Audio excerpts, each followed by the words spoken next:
Hey guys, so in my office, and I wanted to record a quick little video. Typically my videos air on Wednesdays, but I'm going to let this one air a little earlier, which is today, Tuesday, because I know this is a very important topic, and that is student loan forgiveness. I had a really busy week last week. If you haven't already, make sure you watch my debt-free scream.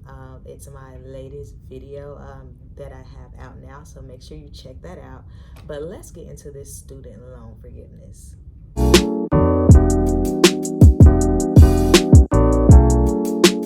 All right, y'all, so student loan forgiveness is here. I actually have been keeping up to date with this, and it looks like, based on my research, that I was right about most of everything that happened. So for starters, one of the biggest things is that the student loan pause on payments and interest is ending on December 31st, 2022.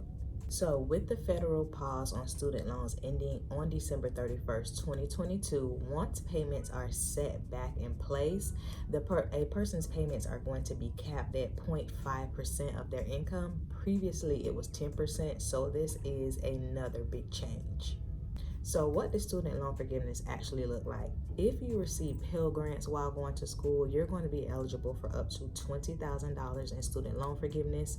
If you did not receive Pell Grants, then you're only going to be eligible for $10,000 in student loan forgiveness. So previously we thought that it was just going to be $10K across the board for everyone, but there were some major changes there. So another change that folks are not quite happy about are the income restrictions. So if you are a person who is single, you cannot make over $125,000. If you are married, then you cannot make over $250,000. So if you fall in either of those income ranges over that part, you're not getting student loan forgiveness, unfortunately. So here's a question that I have kind of seen come up. What if I only have $7,000 in student loan debt and I receive Pell Grant? So that means that I would be eligible for up to $20,000 in student loan debt. Am I going to have my $7,000 in student loan debt forgiven and then get the rest of that money back as a refund, which will be like $13,000? No, you're only going to have that $7,000 covered. Basically, you're not getting any overage, so don't expect a refund, unfortunately. Is this going to be an automatic process? Like, folks are asking, what do I need to do? Basically, if the Department of Education already has your income data on file, then you don't need to do anything.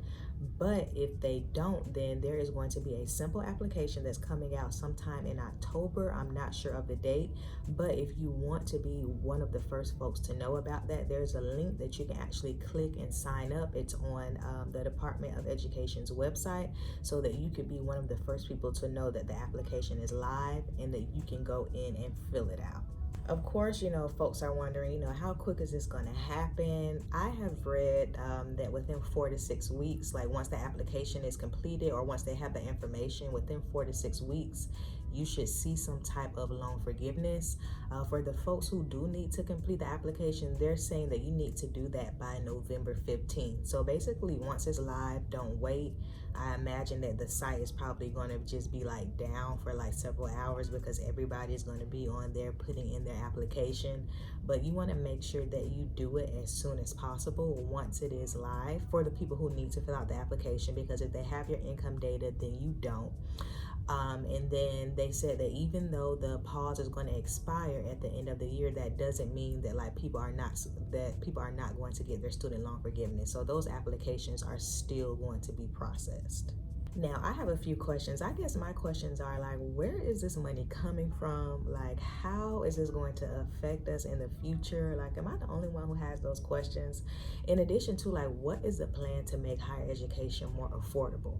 Because it doesn't make sense to have, loans forgiven. Let's say a person has $20,000 of loans forgiven, and then they go back and take out another loan the next semester because they don't have any financial resources to go to school. So that's something that's kind of like in the forefront of my thinking as someone who works at a university. So I want to know your thoughts on that. Like, what do you think the plan should be for affordable education?